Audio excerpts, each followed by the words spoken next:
Hello, hello, hello, guys. Welcome back. Good morning, good afternoon, good evening. We're going to be starting chapter 2 in Believe in Yourself by Joseph Murphy.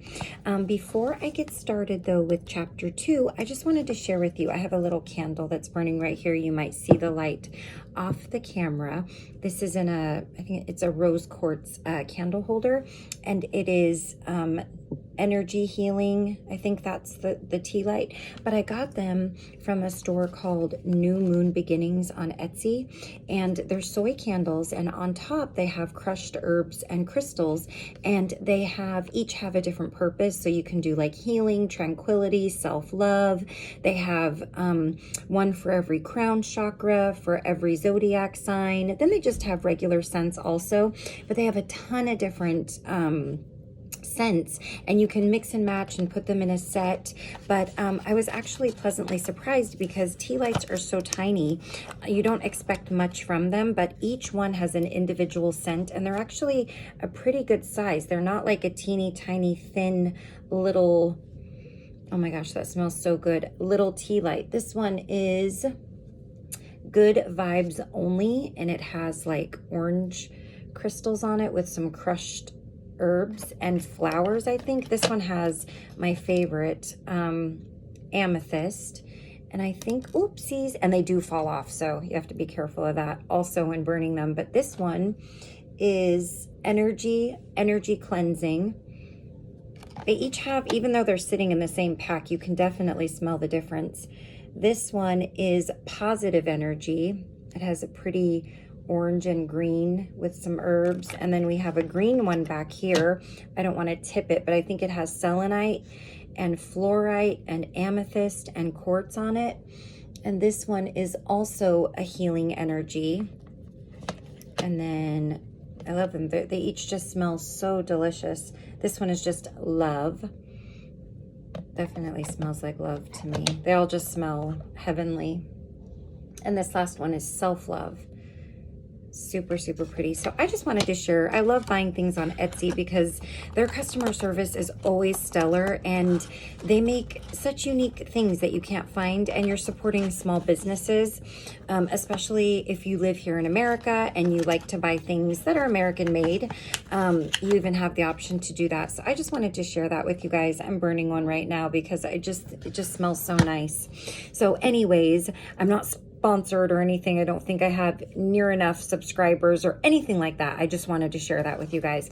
So let's go ahead and get started. Now, this second chapter, we're going to be talking about using the subconscious for business. And when this author says business, he doesn't just mean, you know, as a business person or on the job. He means in the business of life, in all areas of life, because that's what this is, the business of life, right? And we are living it. And how successful is our business right now? How are we feeling? Okay. So I'm going to read exactly half of this chapter. As I said in the previous video, there are 3 chapters in this book, 2 long ones and then 1 very short one. So we're on the second of 3 chapters. This book is only 69 pages long, so pretty quick read, but nonetheless full of very good and valuable information. All right. Using the subconscious mind in business. Long before our Bible was published, ancient wisdom said, "As a man imagines and feels, so does he become." This ancient teaching is lost in the night of time. It is lost in antiquity. The Bible states, "As a man thinketh in his heart, so is he." Legend relates that many thousands of years ago, the Chinese sages gathered together under the leadership of a great sage to discuss the fact that vast legends of brutal invaders were pillaging and plundering the land. The question to be resolved was, how shall we preserve the ancient wisdom from the destruction of the invaders? There were many suggestions. Some thought that the ancient scrolls and symbols should be buried in the Himalayan mountains. Others suggested that the wisdom be deposited in monasteries in Tibet. Still others pointed out that the sacred temples of India were the ideal places for the preservation of the wisdom of their God. The chief sage was silent during the entire discussion. In fact, he went to sleep in the midst of their talk and snored loudly, much to their dismay. He awakened in a little while and said, Teo, or God, gave me the answer, and it is this. We will order the great pictorial artists of China, men gifted with divine imagination, which is the workshop of God, and tell them what we wish to accomplish. We will initiate them into the mysteries of truth. They will portray or depict in picture form the great truths which shall be preserved for all time, and for countless generations yet unborn. When they are finished with the dramatization of the great truths, powers, qualities, and attributes of God through a series of picture cards, we will tell the world about a new game that has been originated. Men throughout the world for all time will use them as a game of chance, not knowing that through this simple device they are preserving the sacred teaching for all generations. This was the origin of our own deck of cards. The ancient Chinese sage, according to the legend, added, if all the sacred writings were destroyed, they could again be resurrected at any time through the symbolic teachings and inner meanings of the various designs on the playing cards. Imagination clothes all ideas and gives them form. These artists, through the divine artistry of imagination, clothed all these ideas with pictorial form. In the act of imagination, that which is hidden in your deeper self is made manifest. By imagination, what exists in latency or is asleep within you is given form in thought. We contemplate that which hitherto had been unrevealed. Let us take some simple examples. When you were going to be married, you had vivid, realistic pictures in your mind. With your power of imagination, you saw the minister or priest. You heard him pronounce the words, you saw the flowers, the church, and you heard the music. You imagined the ring on your finger, and you traveled through your imagination on your honeymoon to Niagara or Europe. All this was performed by your imagination. Likewise, before graduation, you had a beautiful scenic drama taking place in your mind. You had clothed all your ideas about graduation in form. You imagined the professor or the president of the college giving you your diploma. You saw all the students dressed in their gowns. You heard your mother or your father or your girlfriend congratulate you. You felt the embrace and the kiss. It was all real, dramatic, exciting, and wonderful. Images appeared freely in your mind as if from nowhere, but you know and you must admit there was and is an internal creator with power to mold all these forms which you saw in your mind and endow them with life, motion, and voice. These images said to you, "For you only we live." A young man said to me in the army before he was discharged, "I see my mother clearly. I can now imagine her welcoming me. I see my old home. Father is smoking a pipe. My sister is feeding the dogs. I can see every mark and corner of that home. I can even hear their voices." Where do all these vivid pictures come from? Keats said that there is an ancestral wisdom in man, and we can, if we wish, drink of that old wine of heaven. The spirit or God in you is the real basis of imagination. Once in an examination in London, I did not know the answer to an important question. I got still and quiet and said over and over again slowly, meditating in a relaxed way, "God reveals the answer." In the meantime, I went on answering the other questions which I could. We know that when you relax the conscious mind, the subjective wisdom rises to the fore. In a short while, the picture of the answer came clearly into my mind. It was there in words like a page of a book with the entire answer written out as a graph in the mind. A mightier wisdom than that of my conscious mind or intellect spoke through me. I had a very religious schoolboy about 14 years old come to me. Whenever he had a problem, he said to me that he would imagine Jesus was talking to him, giving him the answer to his problem and telling him what to do. His mother was very ill, and this boy highly imaginative. He read the story of Jesus healing the woman with fever.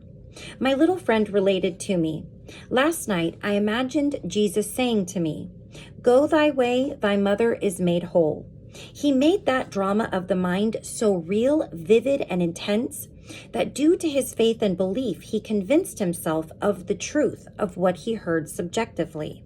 His mother was completely healed, yet she was considered at that time hopeless and beyond medical help. Being a student of the laws of mind, you know what happened. He galvanized himself into the feeling of being one with his image, and according to his faith or conviction was it done unto him. There is only one mind and one healing presence. As the boy changed his conviction about his mother and felt her perfect health, the idea of perfect health was resurrected in her mind simultaneously. He did not know anything about spiritual healing or the power of imagination. He operated the law unconsciously and believed in his own mind that Jesus was actually talking to him. Then, according to his belief, was it done unto him. To believe something is to accept it as true. This is why Paracelsus said in the 16th century, whether the object of your belief be true or false, you will get the same results. There is only one spiritual healing principle and one process of healing called faith. According to your faith, is it done unto you? There are many processes, methods, and techniques of healing, and all of them get results. Not because of the particular technique or method, but because of imagination and faith in the particular process. They are all tapping the one source of healing, which is God. The infinite healing presence permeates all things and is omnipresent. The voodoo doctor with his incantations gets results. So does the kahuna of Hawaii with his ministrations. The various branches of New Thought, Christian Science, the Nancy School of Medicine, osteopathy, etc. get healings. All these schools of thought are meeting levels of consciousness and are doing good. Any method or process which alleviates human misery, pain, and distress is good. Many churches practice laying on of hands.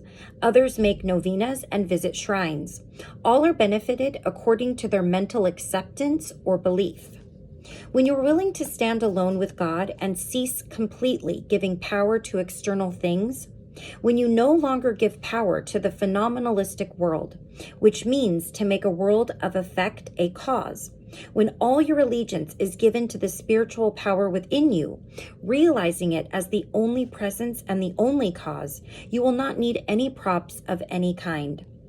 The living intelligence which made your body will respond immediately to your faith and understanding, and you will have an instantaneous spiritual healing.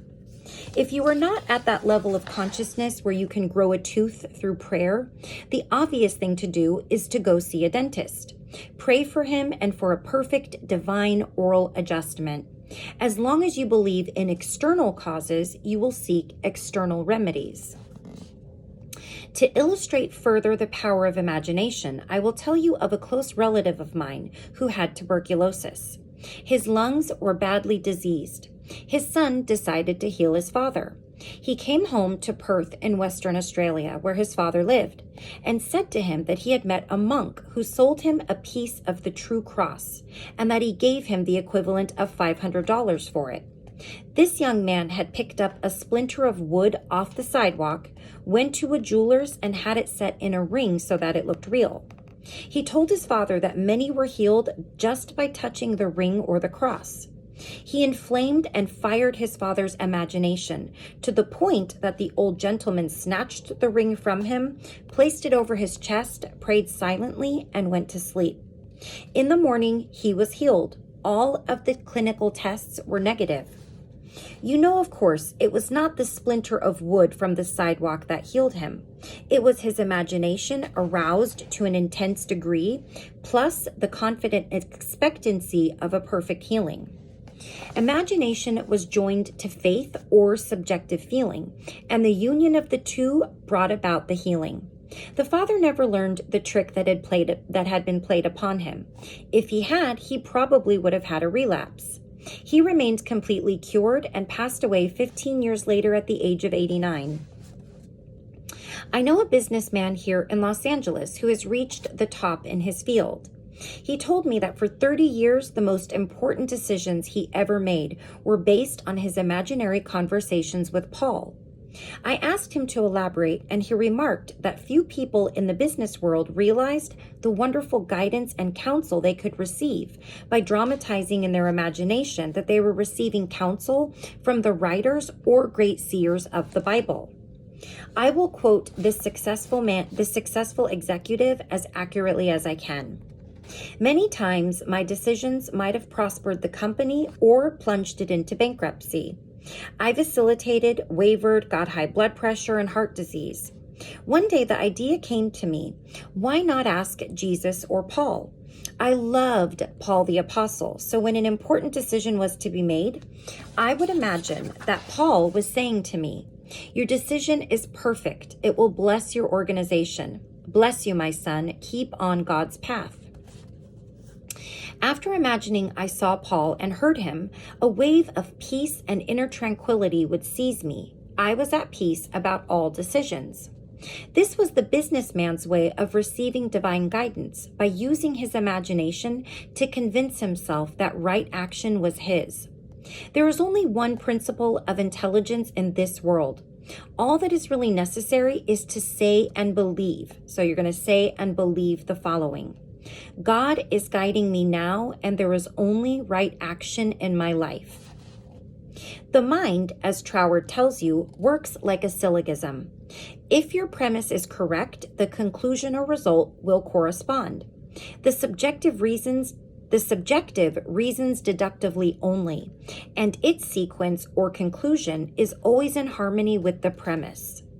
Establish the right premise in your mind, you will be subjectively compelled to right action. Inner movement of the mind is action. The external movements and action is the automatic response of the body to the internal motion of the mind. Hearing a friend or associate congratulate you on your wonderful decision will induce the movement of right action in your life.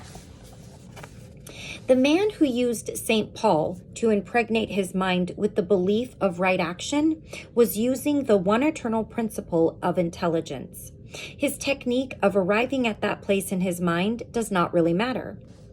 Goethe used his imagination wisely when confronted with difficulties and predicaments. His biographers point out that he was accustomed to fill many hours quietly holding imaginary conversations. It is well known that his custom was to imagine one of his friends before him in a chair answering in the right way. In other words, if he were concerned over any problems, he imagined his friend was giving him the right or appropriate answer, accompanying with the usual gestures and the tonal qualities of the voice, making the entire imaginary scene as real and vivid as possible. I was very well acquainted with a stockbroker in New York City who used to attend my classes at Steinway Hall there. His method of solving financial difficulties was very simple. He would have mental, imaginary conversations with a multimillionaire banker friend, a friend of his who used to congratulate him on his wise and sound judgment and compliment him on his purchase of the right stocks. He used to dramatize this imaginary conversation until he had psychologically fixed it as a form of belief in his mind. Mr. Nichols, Ouspensky's student, used to say, "Watch your inner talking and let it agree with your aim." This broker's inner talking or speech certainly agreed with his aim to make sound investments for himself and his clients. He told me his main purpose in his business life was to make money for others and to see them prosper financially by his wise counsel. It is quite obvious he was using the laws of mind constructively. Prayer is a habit. This broker regularly, at frequent intervals during the day, returned to the mental image in his mind. He made it a deep subjective pattern. That which is embodied subjectively is objectively expressed. It is the sustained mental picture which is developed in the dark house of the mind. Run your mental movie often. Get into the habits of flashing it on the screen of your mind frequently. After a while, it will become a definite habitual pattern. The inner movie which you have seen with your mind's eye shall be made manifest openly. He calleth things that be not as though they were, and the unseen becomes seen. Okay. So all finished now with the first part of chapter 2, and in the next video we will read the last half. And yeah, thank you so much again for joining me. I really, really, really love reading these books to you, and I hope that you take something away from any of the books that you're following, any of the videos that you're watching. That's my whole purpose here, is just spreading whatever goodness and whatever help I can in any way. And I really enjoy doing it. So until next time, please take care of yourself. Please take care of those around you. I will see you again very soon for the last half of chapter 2. Take care. Bye-bye.